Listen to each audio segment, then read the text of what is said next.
আসসালামু আলাইকুম, কেমন আছেন আপনারা সবাই? আমি মোহাম্মদ ইনামুল ইসলাম আছি মালয়েশিয়া থেকে। আপনাদেরকে আসলে একটা বিষয় জানানোর চেষ্টা করব আজকের এই গুরুত্বপূর্ণ ভিডিওতে। অবশ্যই কন্টিনিউ করবেন। মেন যে ব্যাপারটা সেটা হচ্ছে যে আমাকে ম্যাক্সিমাম সময় অনেকেই প্রশ্ন করেন যারা আসলে মালয়েশিয়াতে নতুন আইছেন, কলিং ভিসায় নতুন আইছেন। মালয়েশিয়াতে আসার পর আপনার কোম্পানিতে কাজ কাম নাই, আপনি অন্য যা কাজ কাম করতেছেন কোম্পানি থেকে লারি দিয়েছেন আর কি, এক কথায়।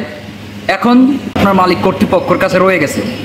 এখন আপনারা ভাবতেছেন যে ভাই আমি আসলে নতুন করে এখন পাসপোর্ট করতে চাই। এখন সেই ক্ষেত্রে কিভাবে পাসপোর্ট করা সম্ভব যদি একটু বলতেন।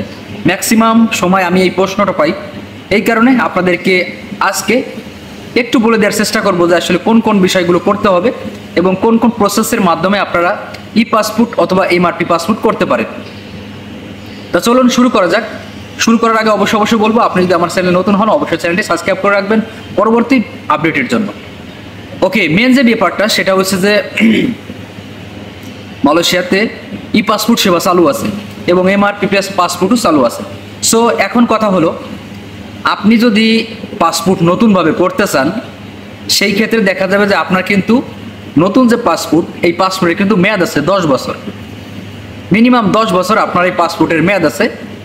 সেই ক্ষেত্রে দেখা যাবে যে আপনি যে কোম্পানিতে পাসপোর্ট রেখে চলে গেছেন অথবা পালাই গেছেন, সেই কোম্পানির কাছে পাসপোর্ট রয়েছে। এখন আপনার কাছে পাসপোর্ট নাই, শুধুমাত্র ফটোকপি আছে। পাসপোর্টের শুধু ফটোকপি আছে। আপনারা একটু খেয়াল করুন, তাহলে বুঝতে পারবেন ব্যাপারটা, একদম সহজ হবে। তাহলে যে আপনার কাছে শুধু পাসপোর্টের ফটোকপি আছে, এখন আপনি পাসপোর্ট করতে চান। ওকে, এখন যদি আপনাকে পাসপোর্ট করতে হয় তাহলে কিন্তু আপনাকে অবশ্যই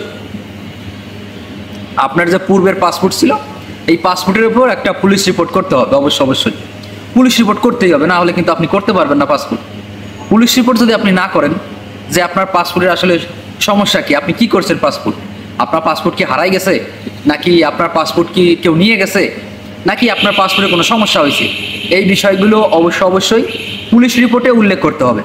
এরপর যদি আপনার পাসপোর্ট হারাই যায়, আমরা তো আসলে ম্যাক্সিমাম সময় এটাই বলি যে আসলে পাসপোর্ট হারাই গেছে, সেই ক্ষেত্রে পাসপোর্ট হারানোর রিপোর্টটাই করতে হবে আমাকে।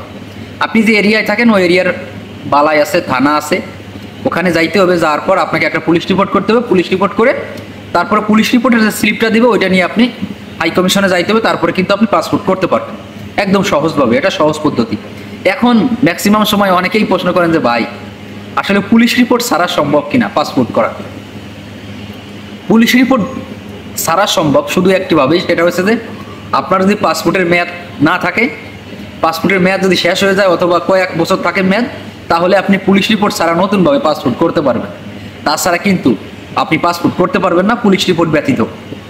এখন নতুন যারা আছে তারা অনেকেই ভয় পায় যে ভাই আমি তো পুলিশ রিপোর্ট করতে পারি না, আমি কিভাবে যাব, আমার তো ভয় হচ্ছে, আমার তো পাসপোর্ট নাই, আমার তো ভিসা নাই, আমি তো অন্য জায়গায় চলে আইছি। এই জায়গায় অনেক সমস্যা আছে, এই জায়গায় কিন্তু অনেক সমস্যা আছে যে যাদের কিনা আসলে এরকম ভয় হয়। নতুন অবস্থায় ভয় হওয়াটাই স্বাভাবিক।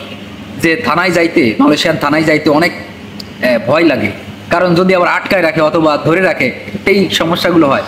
আসলে মেন যে ব্যাপারটা, কোনো সমস্যা নাই, আপনাদের কোনো ভয় পাওয়ার কারণ নাই। আপনাদের যদি ভিসা পাসপোর্ট থাকে, আপনারা যদি পাসপোর্ট করতে চান তাহলে অবশ্যই আপনার কপি আছে সেটা নিয়ে আপনারা চলে যেতে পারেন। আপনার পাসপোর্টের ফটোকপি নিয়ে আপনারা একটা সিস্টেম করে আসতে পারেন, একটা কমপ্লেন করে আসলে তারপরে ওইটা নিয়ে হাই কমিশনে গেলেই তারা কিন্তু আপনার পাসপোর্ট করে দেবে, কোনো সমস্যা নাই। একদম ঝামেলাবিহীনভাবে আপনি পাসপোর্ট করতে পারবেন নিজে। এই যা কিন্তু কোনো দালালের প্রয়োজন নাই। সময় আপনারা প্রশ্ন করেন যে ভাই দালাল ধরা লাগবে কিনা, না, এই জায়গায় দালালের কোনো সিস্টেম নাই। বাংলাদেশ হাই কমিশনে আপনি ই পাসপোর্ট সেবা গ্রহণ করতে পারবেন, ESL এর মাধ্যমে করতে পারবেন, কোনো সমস্যা নাই। দালালের কোনো প্রশ্রয় নাই এখানে, দালাল ধরা যাবে না। অনেক সোশ্যাল মিডিয়াতে কিন্তু অনেকেই দেখা যাচ্ছে যে আমরা এই পাসপোর্ট করে দিই, সেই পাসপোর্ট করে দিই, এইগুলো দিই, সেই সার্ভিস দিই। এগুলো সম্পূর্ণই প্রতারণা। এই প্রতারণা থেকে আপনাদেরকে বাঁচতে হবে। যদি আপনারা প্রতারণায় ফাঁদে পড়ে যান তাহলে কিন্তু আপনারা টাকা পয়সা মার খাবেন, পরবর্তী সময় বলবেন যে ভাই আমার এই সমস্যা, সেই সমস্যা, হ্যাঁ এইখানে টাকা মার খাইছি, অমুক জায়গায় টাকা মার খাইছি, এইগুলো কিন্তু ভাই পরবর্তী সময় বলতে পারবেন না, তাহলে আপনাদেরই সমস্যা হবে। এই কারণে আমি আপনাদেরকে বলবো আপনারা নিজ স্থান থেকে নিজেরাই পাসপোর্ট অফিসে যাওয়ার পর আপনার পাসপোর্টটি আপনারাই নিজে হাতে করুন, তাহলে আপনার সুবিধা হবে। আশা করি আপনারা বুঝতে পারছেন। ধন্যবাদ সবাই, ভালো থাকবেন, দেখা হবে পরবর্তী কোনো ভিডিওতে। ততক্ষণ বন্ধু ভালো থাকুন, সুস্থ থাকুন, আল্লাহ হাফেজ।